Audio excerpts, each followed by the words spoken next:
ಪ್ರೋತ್ಸಾಹ ಕೊಡ್ತಾ ಇರ್ತಕ್ಕಂತಹ ಈ ಚಿತ್ರದ ಹಿತೈಷಿಗಳೇ, ವೇದಿಕೆ ಮೇಲೆ ಆಸೀನರಾಗಿರ್ತಕ್ಕಂಥ ಎಲ್ಲ ಚಿತ್ರರಂಗದ ಗೆಳೆಯರೇ, ಮಾಧ್ಯಮ ಮಿತ್ರರೇ, ಬೆಳಿಗ್ಗೆ ಒಂದು ಶವ ಸಂಸ್ಕಾರ ಕಾರ್ಯಕ್ರಮದಲ್ಲಿ ನಮ್ಮ ರಾಘವೇಂದ್ರ ಶೆಟ್ಟರು ಮತ್ತು ಹೇಳಿದ್ರು ಸಂಜೆ ಕಾರ್ಯಕ್ರಮ ಇದೆ ಬರಬೇಕು ಅಂತ ಹೇಳಿ.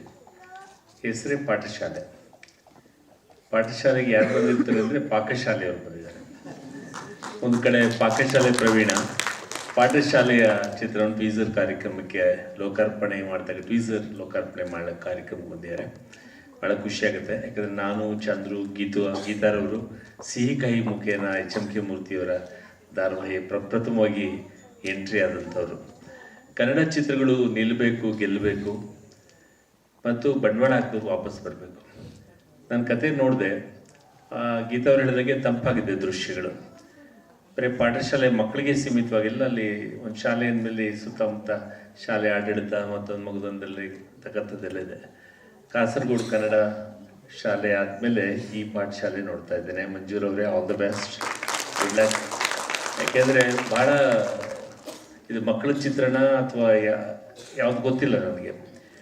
ಶಾಲಾ ಮಕ್ಕಳಿಗೆ ಸೀಮಿತವಾಗಿರ್ತಕ್ಕಂಥದ್ದು ಅಂತ ಬಹುಶಃ ಕತೆ ನೋಡಿದಾಗ ಎಲ್ಲ ಪ್ರಾಯದವರು ಸಹ ನೋಡ್ತಕ್ಕಂಥದ್ದು ಮತ್ತು ಕಥೆಯಲ್ಲೂ ಕುತೂಹಲ ಕೆರಳಿಸ್ತದೆ. ಈ ಶಾಲೆ ಬಹಳ ಮುಖ್ಯ. ನನಗೆ ಚಿಕ್ಕಂದಲ್ಲಿ ಮುದ್ದು ಮೀನ ನೋಡಿದ್ದು, ಚಿನಾರಿ ಮುತ್ತ ನೋಡಿದ್ದು, ಆ ಸಿನಿಮಾಗಳು ಮಕ್ಕಳ ಸಿನಿಮಾ ಬಹುಶಃ ಮಕ್ಕಳಿಗೆ ಬಹಳ ಬೇಕು. ಗೀತಾ ಅವ್ರು ಹೇಳಿದ್ರು ಶಾಲೆಗಳು ಪ್ರೋತ್ಸಾಹ ಕೊಡಬೇಕು ಅಂತೇಳಿ.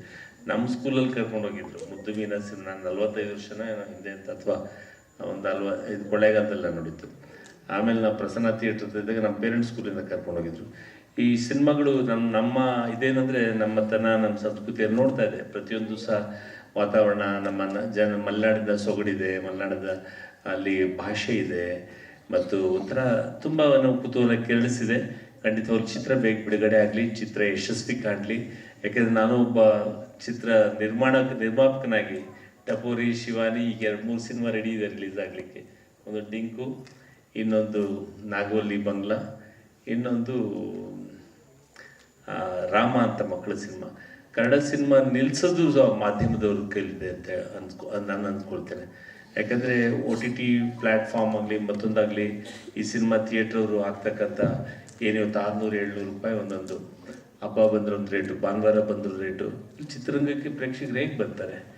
ಇದ್ರ ಬಗ್ಗೆ ಧ್ವನಿ ಎತ್ತಬೇಕಾದವ್ರು ಎತ್ತುತ್ತಾ ಇಲ್ಲ, ಎತ್ತಬೇಕು ಅಂತ ಹೇಳಿ ಸಂದರ್ಭದಲ್ಲಿ ಇಲ್ಲಿಗೆ ಬಯಸ್ತೇನೆ.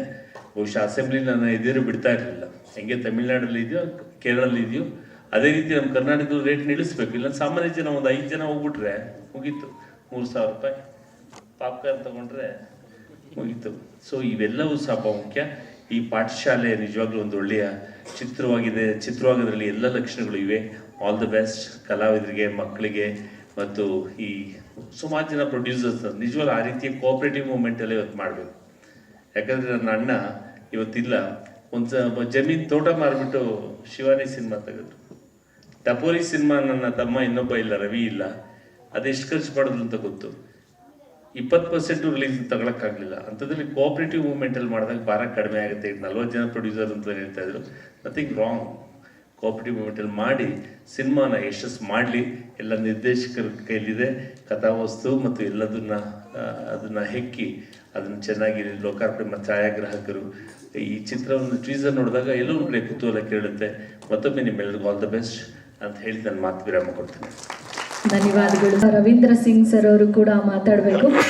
ಟೀಸರ್ ನೋಡಿಲ್ಲ, ಆದ್ರೂ ಮೇ ಬಿ ವಿಚಾರಗಳನ್ನ ತಿಳಿಸಿರ್ತಾರೆ ಮಂಜುನಾಥ್ ಸರ್. ಸೊ ಇದ್ರ ಕುರಿತು ಹಾಗೆ ಇವತ್ತು ನಿಮ್ಗೊಂದು ಬಿಗ್ಗೆಸ್ಟ್ ಡೇ ಅಂತಾನೆ ಹೇಳ್ಬೋದು. ಸೊ ಪ್ಲೀಸ್ ಸರ್, ನಿಮ್ಮ ಅಭಿಪ್ರಾಯ. ಎಲ್ಲರಿಗೂ ನನ್ನ ಅನಂತ ನಮಸ್ಕಾರಗಳು.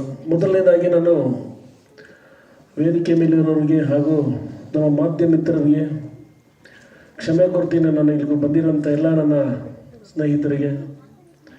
ಯಾಕಂದರೆ ನನಗೆ ಮೊನ್ನೆಯಿಂದ ಸ್ವಲ್ಪ ಇವತ್ತು ಮ್ಯಾಕ್ಸ್ ಸಿನಿಮಾ ರಿಲೀಸ್ ಇರೋದ್ರಿಂದ ನೆನ್ನೆನೋ ನಿದ್ದೆ ಸ್ವಲ್ಪ ಥಿಯೇಟ್ರ್ ವಿಸಿಟ್ ಹೋಗಿದೆ. ಆಮೇಲೆ ಲೇಟ್ ಆಯಿತು, ದಯವಿಟ್ಟು ಕ್ಷಮಿಸಿ.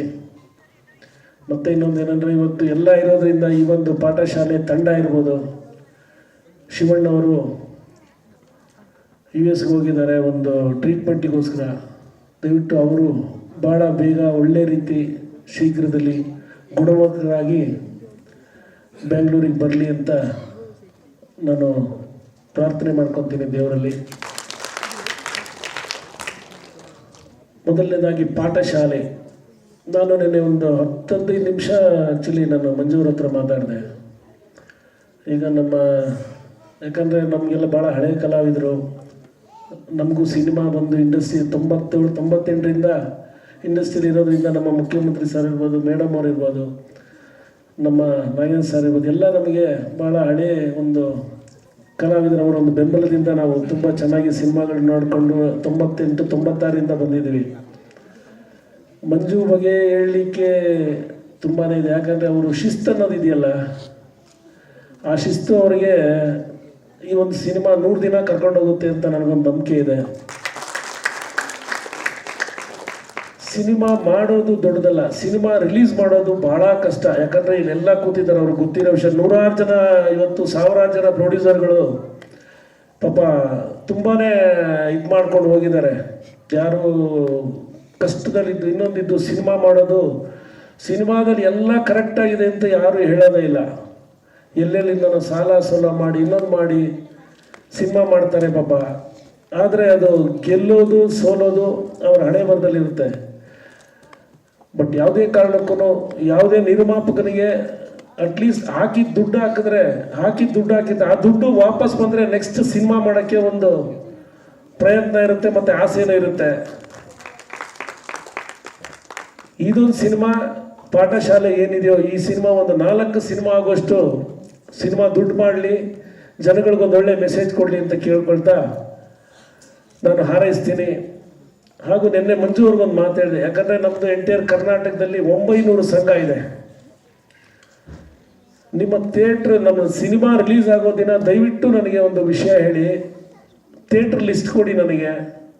ಎಂಟೈರ್ ಕರ್ನಾಟಕದಲ್ಲಿ ಎಷ್ಟು ಥಿಯೇಟ್ರಲ್ಲಿ ನೀವು ಸಿನಿಮಾ ರಿಲೀಸ್ ಮಾಡ್ತೀರೋ ಅಷ್ಟು ಥಿಯೇಟ್ರಿಗೂ ನನ್ನ ಕಡೆಯಿಂದ, ನಮ್ಮ ಸಂಘದ ವತಿಯಿಂದ ಒಂದೊಂದು ಬ್ಯಾನರು ನಾನು ಹಾಕ್ಸ್ಕೊಡ್ತೀನಿ ಅಂತ ಹೇಳಿದ್ದೀನಿ. ಎಂಟೈರ್ ಕರ್ನಾಟಕ ನಮ್ಮ ಒಂದು ಸುದೀಪ್ ಸಂಘ ಏನಿದೆಯೋ, ಅಖಿಲ ಕರ್ನಾಟಕ ಕಿಚ್ಚಿ ಸುದೀಪ್ ಸಂಘ ಎಲ್ಲ ಪಾಪ ಹುಡುಗರಿದ್ದಾರಲ್ಲಿ, ನಾನೇ ಹೋಗಿ ಹಾಕ್ಸ್ಬೇಕು ಅನ್ನೋದೇನಿಲ್ಲ.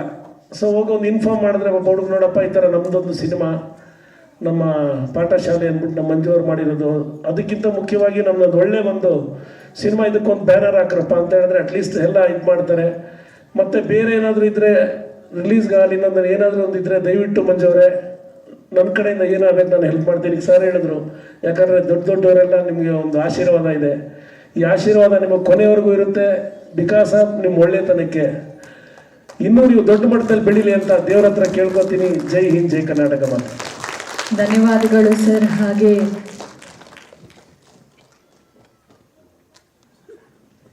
ಸೊ ಈ ಒಂದು ಕಾರ್ಯಕ್ರಮದಲ್ಲಿ ಈಗ ಒಂದು ಸಿನಿಮಾ ಅಂತ ಅಂದಿದ ತಕ್ಷಣ ಈ ಸಿನಿಮಾಗೆ ನಮ್ಮ ಫೇಸ್ಗೆ ಹೆಂಗೆ 2 ಕಣ್ಣು ಇಂಪಾರ್ಟೆಂಟ್ ಅಂತೀವಿ, ಅದೇ ಥರ ಸಿನಿಮಾ ಕ್ಷೇತ್ರದಲ್ಲಿ ಒಂದು ಕಣ್ಣು ನಿರ್ದೇಶಕರಾದರೆ ಮತ್ತೊಂದು ಕಣ್ಣು